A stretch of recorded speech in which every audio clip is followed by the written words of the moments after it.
Hello, friends and fellow moms, and welcome to our third episode of the Moms on the Air show. I'm your host, Katie Mahon, and this is my lovely co-host, Maddie, who didn't go down for a nap this afternoon, so we'll see how she does over the next half hour. And this week, I'm so excited to be joined by my good friend, Angela Thurston, to discuss parenting then versus now, and what the evolution of parenting has been like for her and what it's like to raise a child today versus, you know, 18 years ago. So, Angela, welcome. I'm so happy you are here. Hi, thank you. Thank you for that wonderful, warm introduction, Katie and Maddie. Katie said, my name is Angela Thurston. A little bit about me. I am a full-time mom and I am a full-time employee. I work from home remotely. I have two beautiful daughters. I have one that's going to turn 2 on May 14th, and I have one, my oldest, who's going to be 19 in a week and a half. Wow. So speaking, the comparison of parenting then and now is a huge, it's definitely evolved and it's changed for good and bad. So what do you see as the most significant difference, talking about like your parenting approaches, today versus, Bella, who is your oldest child, versus Eliana? So with Bella back then, I was also very young. I was 23 years old when I had her. I did it as a single mom. I did the pregnancy alone, and I raised her on my own until I met my current husband. And definitely, it was different back then. We didn't have, back then in the early 2000s, Bella was 4. We didn't have cell phones where you can open your cell phone and pop in Cocomelon. We barely had video capability on our old Nextel flip phones. That was, back then when you went to a restaurant, your child's acting up, you busted out the crayons and you busted out the little books to keep your children entertained. Now, do they have crayons anymore? Or, do you see that anymore at restaurants? Restaurants, yeah. But not as much. What I do see is, like, granted, the servers and the hostess will give you a kid's menu, they'll give you the crayons, but then the parents are automatically triggered to bring out that iPad or that the iPhone or any, the Amazon little tablets with little handles, and their kids are now being programmed to self-soothe, to calm themselves down with this technology. Back then, when Bella was smaller, we just brought in the little books, the coloring books. We had playing cards. She was like 4. We're teaching her how to play go fish in the restaurant. Granted, it was kind of inappropriate, but in the sense of, you really shouldn't be playing cards at a table because you're supposed to be eating, but it was more stimulating in a way where it was teaching her how to count. Nowadays, we pop in our kids in front of a TV, an iPad, a cell phone to keep them calm, instead of learning how to, to drive that energy into something educational. Granted, you could be watching how to count or anything on an iPad, but the technology nowadays, they don't know how to use social skills. I mean, I remember being little and going to a restaurant with my parents. We got the crayons and the placemats that you color on. But if I was acting up, my parents didn't have that. They didn't have, technology to put in front of me just to keep me entertained. Nowadays, it's at least with Eliana, we bring out the iPad only for like long car rides because we're in Disney World and having a toddler kick and scream for 8 hours is not fun. But true, and you can't leave her behind. Yeah, we do have other, ways of calming our kids down that I still use from when Bella was younger. We bring those little storybooks that you push the buttons and you can read the story to them. It says, Winnie the Pooh got his head stuck in the honey pot, and here comes, and Christopher Robin, is tooting his horn, and you can push the button where you can hear them toot the horn. What was Bella's favorite story as a kid? Oh my goodness, Bella's favorite story. She used to like, my goodness, it's kind of hard. Um, Guess How Much I Love You, which is still which is still a classic. That's a Um, cute story. yeah, my favorite book when I was 5 is When You Give a Mouse a Cookie, which is still around. That is. I like to read that to this little one right here. Yeah. And Eliana, she has this new, and with technology today, she has this new Leapfrog, and it's a little book. And you press the buttons, you turn it on, you turn the heavy page, but you can push like on the monkey, and it makes the monkey noise. Oh, Or you wow. can on the kitty cat, it goes meow. And we do bring that with us, even though it is technology, but it's not a computer screen. It's still like a digital book, and it's Yeah. teaching her what these sounds the animals make, and it does it in English and Spanish. So, That's so like, impressive. yeah. Things that I didn't do with Bella when I was younger, because I was, back then, single mom, did it on my own. Obviously I had help from my mom in daycare, but I wasn't able to give her as much time and focus because I was taking care of her in the sense of daycare and working at a location. Nowadays, now we're post-pandemic, I work remotely, so I do get to see Eliana a lot more. That's No, something. Being able to work remotely is a blessing for all moms. It truly is, and I'm very blessed that my company is very supportive of that. They understand that driving an hour, 40 minutes to an hour in traffic just to go to a site, to be there at 8 a.m. when I could have just, and then drive an hour back, that's 2 hours either I'm missing on work or missing quality time with my child. Yeah. What's nice is like during my lunchtime, I come out and Eliana, either my mom or my husband's watching her. And if I want to put her down for a nap, I can't. I get to feed her, or I can go outside with her. Just Yeah. for even for myself. It's really good for my mental health and my well-being to feel like I am a present parent. I'm not an absent parent. No, I completely understand. And you kind of mentioned this before, but if you kind of elaborate, how have how the advances in technology affected parenting and family life? And, in your opinion, what are the pros and what are the cons? So technological advancements. Okay, one thing that we didn't really have as back in 2004 when Bella was born was baby monitors where you can actually see your child. That's amazing.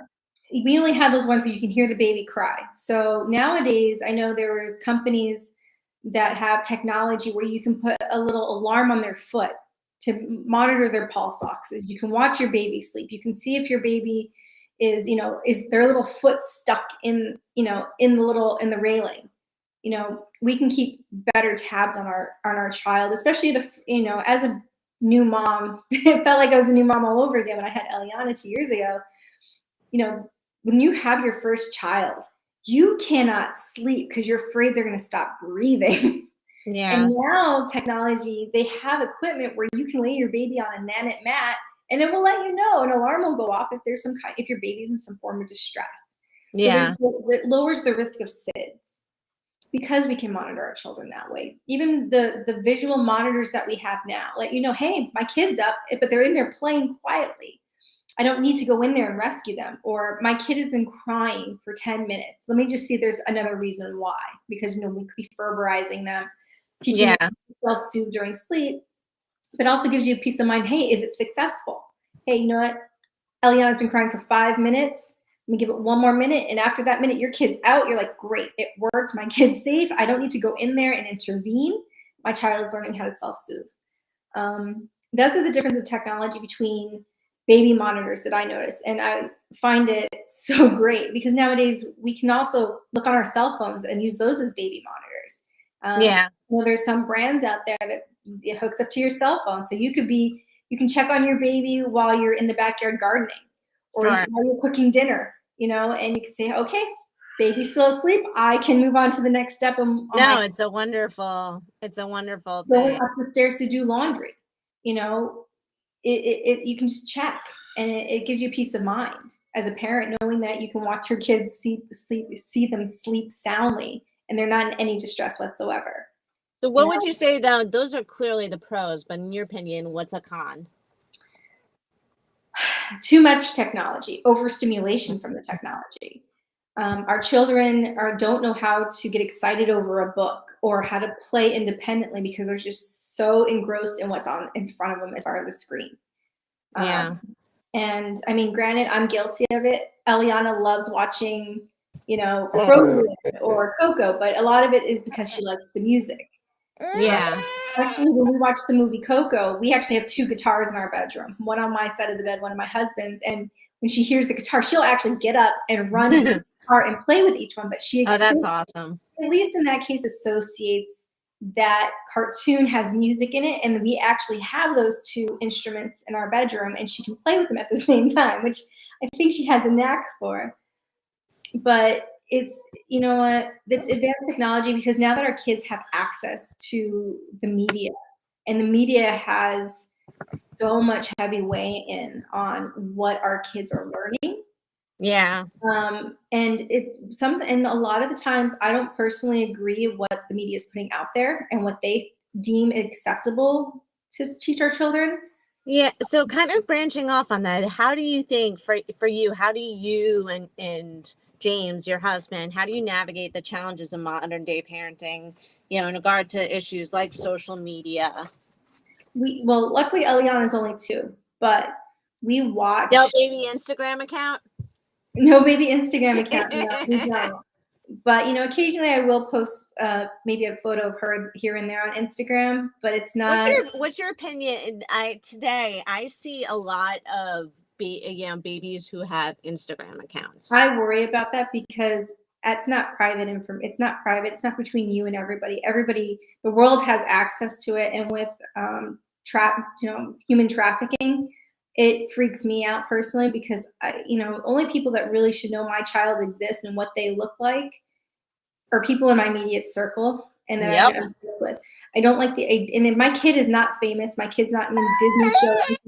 My child I feel does not need to be on the world stage to display. Yeah, no, I agree with you. It's definitely a difference where, I see that often with babies who have Instagram accounts with, thousands of followers, and you think, okay, you understand the business aspect of it, but then you also say that might not be a good idea. There's no anonymity for your child. Yeah. And now, because people are so smart, unfortunately, in these other countries that steal identities, they can figure out when your baby's born.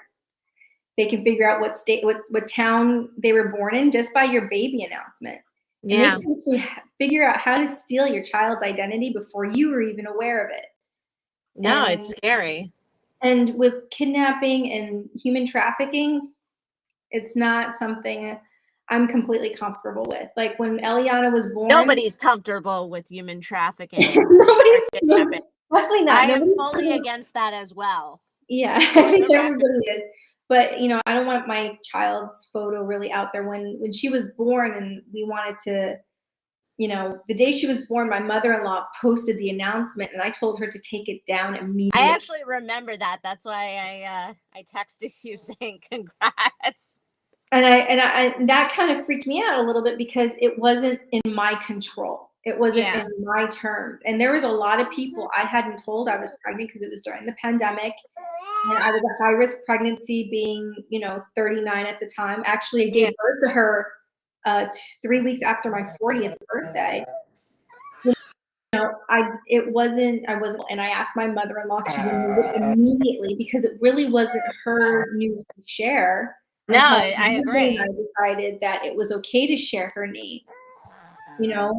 Yeah. Because think about it. If I share her name, people figure out where I gave birth to her and where we live. Somebody's smart enough to go out there and try to steal her identity at some point.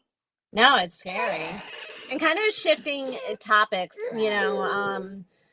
have you noticed any changes in the expectations that society places on parents today compared to back when Bella was a child? And that again is our wonderful co-host who is adding commentary. She's so excited about this topic. She is. So trends, you said? Yeah, so like anything or like expectations that society places on parents today that was different when Bella was a kid. Well, living in two different states, I had Bella in New York and raising her in New York, and the expectation as a parent was just to be there and schedule play dates with your kid and just show up for parent teacher conferences. You really weren't expected to be, at the soccer game, or you weren't expected to enroll them in Girl Scouts or get them involved in everything. They were available, but you really weren't expected. They weren't really, you know, they weren't really cost effective. Also, as a single mom at the time, with Eliana, she was born in New York, but we're raising her here in North Carolina, and I noticed that a lot of parents are more active with their kids. In New York, everything was so scheduled. You want to have a play date with so and so? Okay, let's call mom and we'll schedule a play date and we'll meet in like 2 weeks for 2 hours. Yes, get it on the calendar. Let's get it on the calendar. But living here in North Carolina, my window, there's like a little pocket park in front of my house. I see the little girl next door run across the street to the other little girl next door's house, knock on her door, and then they grab their toys, they grab sidewalk chalk, they grab the little spoons, and they're playing. It's a nice thing. Yeah, it's a nice thing to see, and definitely kind of that flexibility is a wonderful thing. And for you, how has in your opinion, how has the relationship between parents and their children changed over that time, and what impact do you think it's had on family dynamics? I want to say my impact with, and I can only associate it, speak to my relationship with my older daughter, Bella, and, how things were 20 years ago. It was just me and her, even though we were close, but she was always in aftercare programs and she was always in school and I was always working, or my mom would help take care of her. My relationship with her has definitely, there was a lot of strain, especially during the teen years, because of where we lived in New York. They're the school system. It's also 2 teen years. I think it's something I'm not looking forward to, but I feel like it's just like the rule of law, where it's like the teen years.